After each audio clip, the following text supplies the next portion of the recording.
How you doing? Have you voted already? Give me a second. You did? Thank you.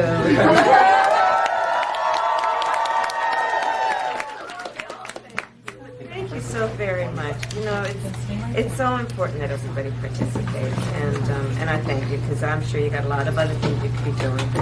Taking the time to vote really does make a difference. So thank you for that. And you enjoy your day, okay?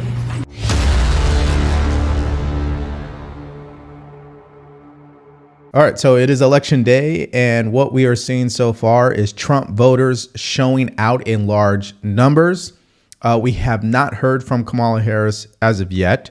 Only her running mate we have, and I'm going to show you a clip of that. Plenty of voters are being interviewed, and they have some interesting things to say. So we're going to look at that as well. And there is one state that I can show you today and kind of update you on where they are as it pertains to where the voting numbers are currently. So first, what we're going to do is hear from a couple of Kamala Harris voters. Watch. Who did you vote for today? I voted for Kamala Harris. Why is that? I have 3 daughters, 4 children overall, and women's rights is pretty important to them and my daughters. Sorry, I'm getting a little emotional about that. I didn't think that I was going to do that, but you know, just their bodies, their choice type of a mentality. You know, I want them to grow up in a world that's welcoming to everybody. So yeah, that's why I cast my vote today. All right, so he's from Michigan, so that is a big deal. We already know what he just said is not rooted in any truth, okay? There were no rights stripped from women. No rights can be stripped from women. We have 3 branches of government. If rights were taken away, best believe the Supreme Court would have stepped in and did something about it. Now, what I find funny about this abortion thing is that even if they vote for Kamala Harris and she wins, she can't do anything about it because it's been done already. The Supreme Court is the one that sent it back to the states, and they're not going to bring it back to the federal level. So it's just interesting how misinformed people really are. Now, at least he had a reason on why he voted for Kamala Harris. Hear this voter. It is time for a change. What do you mean by that? I'm just here for women's rights and stuff like that, and just I don't really like to talk about it like in depth that much. Sure. Are you a first-time voter? I voted in not presidential. I'm a first-time presidential voter. Tell me, how are you feeling about voting in your first presidential election? I'm a little scared, but it's exciting. I mean, it's definitely surreal almost to just like be here, you know, be able to do this. I'm excited to be able to have a voice and stand up for what I believe in. And would you mind sharing who you're going to vote for in there? Kamala Harris. Yeah. Now, that is a pattern. When you do interview Kamala Harris voters, most of them do not have a reason, but the common reasons that you'll hear, and my wife and I, we actually heard it today, where a guy was saying that he's voting for Kamala Harris because she has a plan. Now, I don't know what plan he was referring to. I don't know what accomplishments people see, but what is happening is these individuals, they bought into the propaganda from the MSNBCs of the world. They've actually never taken the time out to truly do the research or follow up on some of these issues, especially when we're talking about the economy or immigration. They are just highly misinformed. But everyone has a right to vote for who they want to vote for. I just like showing what people are thinking and how they're responding to who they're voting for. So let's look at a couple of people who voted for Trump. You just voted for Donald Trump. Walk me through why you cast that vote. Yeah, so just seeing what's been happening in the past 4 years. You know, I voted Democrat the past 4 years, and I'm really disappointed in the administration, how everything has been going. I was in the mortgage industry for quite some time, and that hurt us pretty bad. I lost my job because of it. Dealing with the recession and everything. And I know that everyone's saying we're looking for solutions from every party, right? But in actuality, the solutions they came up with were no solutions. It hurt us even more. Now you have to have a son with parents and, you know, daughter. All the families get together to be able to even afford a home or even afford a rent, you know. So the economy is number one issue for you? Absolutely. It impacts every one of us. Did you vote for Biden in 2020? I did. I'm sorry. I did. Yeah, I did. I was deceived, but I'm a walking example of how people can change their mind. You just go with the evidence of, what benefits you and your family. So Biden has not been beneficial to my family, at least. You're a car salesman now. I'm a car salesman now. And was that one of the reasons why the economy just is Yes. top and center for you? Yes, lots of offices shut down. They had to kind of like regroup, right? With banks trying um, to just regroup, and unfortunately, they have to let a lot of people go. It's just a matter of profit, right? I mean, profit is not a bad word for anyone. That's democracy. This is, the country we live in. We vote to be able to make a profit and have a good life, right? Hey, well, I appreciate you sharing your story with us. Yeah, so he's a great example of what I've been believing in more and more as we have approached this election. People who hate Trump with every fiber of their being, they're voting for Kamala Harris. People who actually hate Joe Biden, regardless of what their party affiliation is, they're voting for Trump or at a minimum third party. So that's something that is going against Kamala Harris. Now, this next voter is very interesting because the media would have you believe that what happened at Madison Square Garden when the comedian made the joke about Puerto Rico, that was going to kill Trump's campaign. But I'm not too sure that's the truth when you hear what this voter had to say. It's my first time voting. Oh, you're a first-time voter. Who would you like to win? Trump. This bothers Me, I am Puerto Rican, so that was like, I was like, wow, like I don't really like that, I don't know, really. I really don't know, honestly. It's so hard. as a Puerto Rican, you're okay with that, though? No, definitely not. I just think, like people, like everyone has opinions, like, if they don't like Puerto Ricans, it hurts, of course, but at the end of the day, I'm okay with who I am, and at the end of the day, I want to be able to have a better life in the future. Wow, an emotional, intelligent woman there, right? That's my hope for a lot of people in the black community.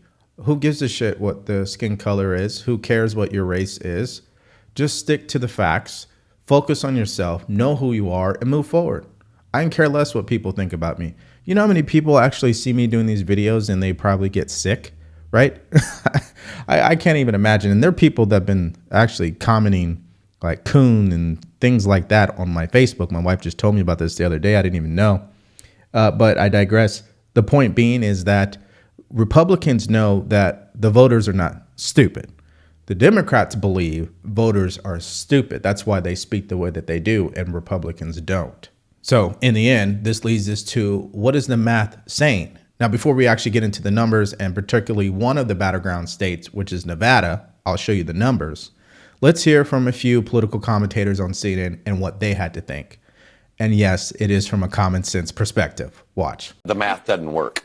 The Democrats are down 1.7 million early votes in the battleground states. In urban areas, they are down 1.4 million votes in the battleground states. Among women voters, rural voters have overperformed early by 300,000. Democrats have to win their races early. Republicans generally win them on election day. And the margins don't add up right now for the Democrats in any of these battleground states. Yeah, and that's the biggest unknown in this election, actually. That there's been so much early voting that has favored the Republicans. Will there be any drop off on election day today? Will Republicans still show up today in larger numbers than Democrats? Now, we will be going live later on today, and we'll be tracking those numbers to see if that is the case or not. But so far, you'd rather be the Republicans than the Democrats right now. Here's what Scott Jennings had to say as well. Critique of the Harris thing tonight is simply just mathematical. She keeps saying that we're turning the page on a decade. Well, 60% of the last decade, Democrats have been in the White House. So I guess in some weird way, I agree we have to turn the page because 6 of the last 10 years have had Democratic presidents in there, including the last 4, and she's been part of it. So this whole turning the page, you said she's running on hope and change. I guess we're going to hope. Democrats are going to hope for different results by leaving the same people in office. I'm not sure it's going to work. 2020, Joe Biden told us the same thing. He's going to restore the soul of the nation. And we're more divided now than we have ever been. He told us he was going to be a moderate. He's been anything but. And everybody in the Democratic Party told us he was in his right mind. And that turned out to be a lie, too. So you'll have to forgive Republicans for being a little skeptical of these ideas of unity and we're all going to come together when that's what we were told 4 years ago and we got none of it. Yeah, see, I love Scott Jennings and how he can even sit on that panel with those unhinged individuals. But he did bring up something that I feel a lot of voters out there are seeing in this election, and you just saw a couple of them speak this way, which was they voted Democrat. Now they're going to vote for Trump. Why is that? Because Joe Biden already played that card, which is vote for me because Trump is bad. Kamala Harris, she can't play that card anymore. She's got to give us more. And that's why they're banking on the abortion issue to bring people out. They hope that will help her cross the line. Now, we'll see what the numbers say, but so far, I'm not seeing that, which is why you're going to hear people like MSNBC play the sexism card and make the excuse if she loses, it's because she's a woman. Let's talk about gender writ broadly, though. Is there certainly has historically been, and is there against her case for election, which will rely heavily on women and the fact that there are more women voters in the United States than men, is that running into headwinds because there are a lot of men who just simply, black and white, men who just simply don't trust a woman to be, chief executive, commander in chief. They just don't want to vote for a woman. Yeah, so that's like being intellectually lazy, right? It's refusing to ask the hard question, which is, why are men not supporting Kamala Harris? And then being even more intelligent to accept the answer, which we know what the answer is. It has nothing to do with the fact that she's a woman. It has to do with the fact that she does not answer questions. Her own surrogates can sell what she's trying to do better than her. And that's a problem. Even if she doesn't even know what she's talking about, she should sound like she knows what she's talking about. And she should be able to connect with people on a natural level. She has zero charisma. That's not who she is. That, ladies and gentlemen, is Donald Trump. Whether you love him or hate him, you know when you're speaking to him, you're getting the real him. But, these people on MSNBC, they can't accept it. In fact, what they're so focused on is continuing to attack people who support Trump. We still have an electorate, 70 million plus, that will be voting for a man who said he was going to assassinate for treason the chairman of the Joint Chiefs because he didn't support him on January the 6th, who has said just in recent days he was going to execute Liz Cheney with a firing squad, 9 guns pointed and shooting at her face. A man who has said that he was going to shut down CBS because he didn't like how they edited an interview. A man who said he was going to be a dictator from day one. A man who said he was going to terminate the Constitution. A man who said he was going to use the army and he was going to use the National Guard on his political opponents.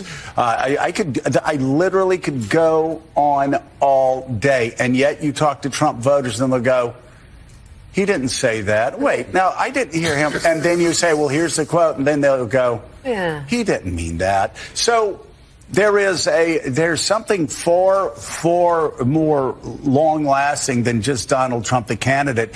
There is a sort of Russian embrace of disinformation, a radical devaluing of truth over the last 9 to 10 years, and a complete ignorance on civics. Yeah, and they're just an example of what's wrong with politics today. Like, if you're a person out there and you watch my content, but you voted for Kamala Harris, I'm not going to say or attack you in any way and try to belittle you. That's your own choice. I'm making the case with what my common sense perspective is, what my opinion is. For some people out there, it's not enough. That's fine. But to go to the level of basically insinuating that there's something wrong with people who are voting for a particular individual on a personal level, it means that they are becoming the very thing that they accuse Trump of being. And maybe instead of focusing on Trump and attacking Trump supporters, you should be focusing on your own candidate and figuring out what's going on in Pennsylvania, which is why Van Jones says he's a little worried. Philadelphia is where we've got to run up a big margin. But Philly overall has been trending down, not in terms of going toward the Republicans, just people not getting out to vote. And so you got people out there like Pastor Carl Day, who's got a bunch of young men with him knocking on doors trying to get people to come out. It's a bigger, tougher fight in Philly to get that vote count up than it has been in the past. That has me worried. The other thing that has me worried is that the Jewish vote in the suburban areas, Biden won the Jewish vote by 70%, 70-30 last time. Some polls show Kamala at 50-50. That is 70,000 votes we've bled away. That is the margin for victory. So you got groups like Zioness, Amanda Berman out there fighting to get the Jewish vote back on board.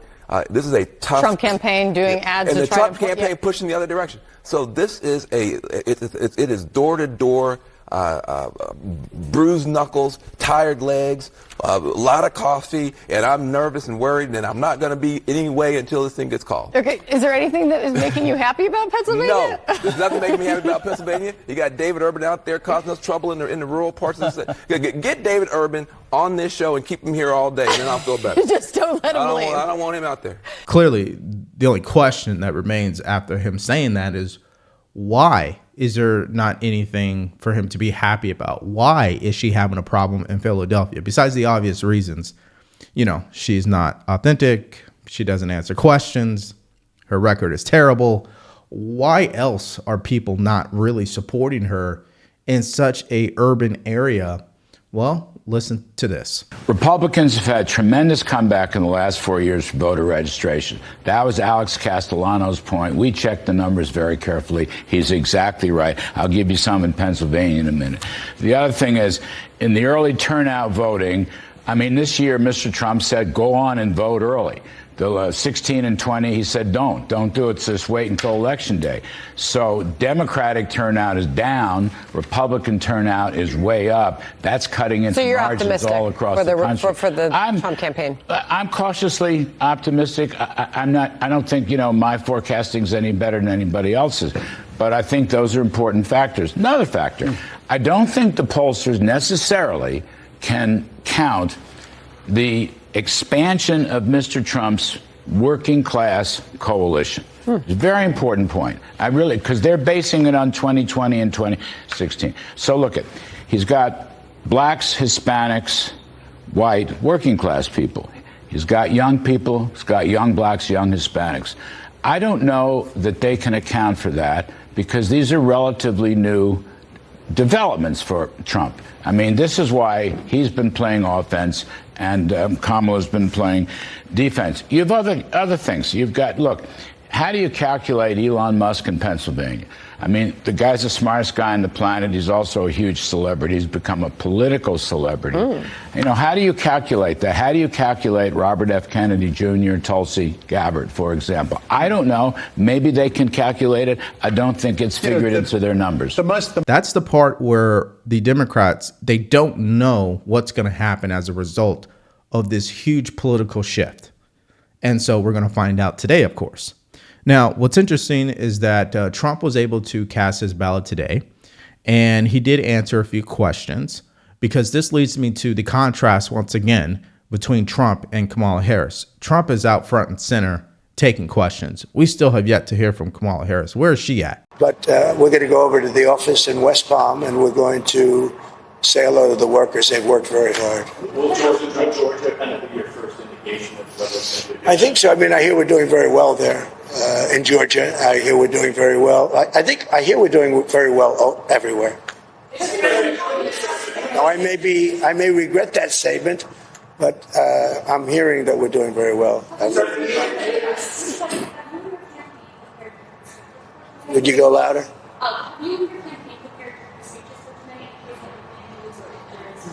No, I haven't prepared a speech. No, I did speeches last night. All day long, all night long. At 2:00 in the morning, we left, and we did a lot of speeches. You can probably tell. You can hear it in his voice that he has outworked everyone, right? And it's interesting how her campaign tried to lead with this idea that he was exhausted, and then what does he do? He goes into overdrive. This guy was doing 4 rallies a day, I think, since Friday. This guy knocked out more rallies than she did in probably a month in 1 week.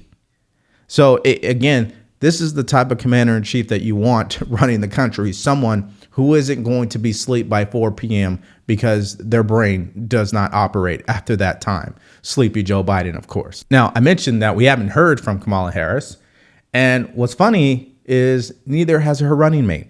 Watch. Speak to Vice President Harris today or last night, how she's feeling, what are the conference? No, I haven't spoken to her yet, but I was like all of you watching that. The week before, I got the chance to run in Philly, and I ran up those stairs like Rocky or whatever. When I saw she set up there, it's golden. So you're saying you haven't spoken to her since last week? How does that make sense?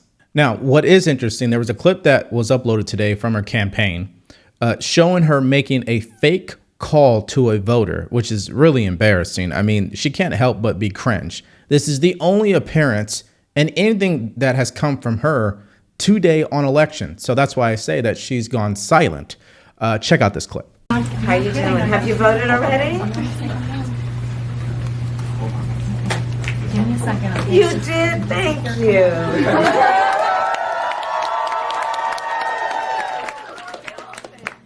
Thank you so very much. You know, it's so important that everybody participates, and I thank you because I'm sure you got a lot of other things you could be doing.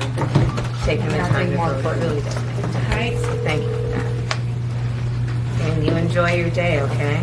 The overall concept right now in the morning time over here, because I'm in California, is that record number of people have already early voted.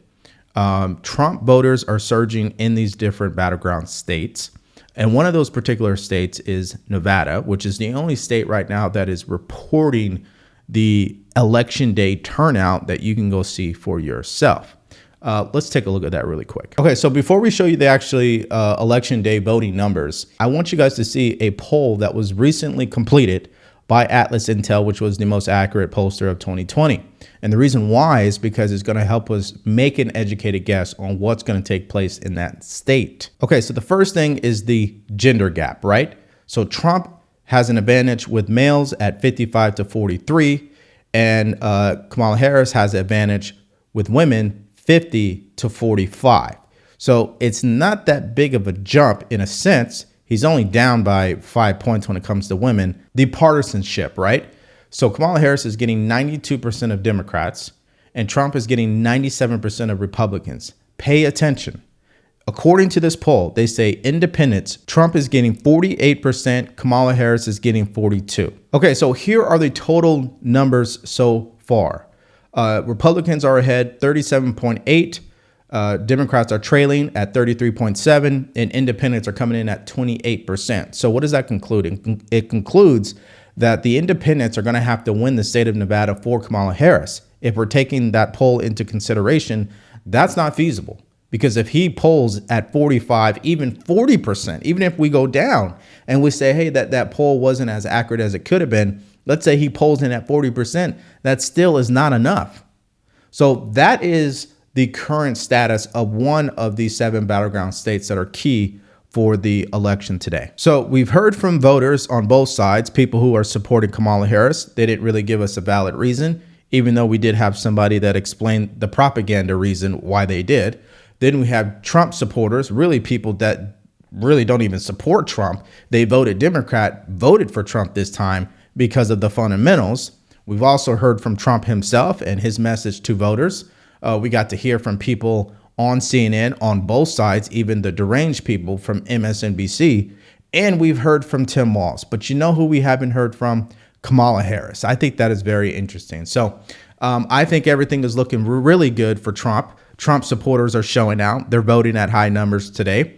We are going to update you guys on our live stream. So please make sure you join us. You can see it on my channel, and I also link it in the description below. So what do you guys think about everything I went through in this video, the voting numbers, what these voters had to say? Where is Kamala Harris?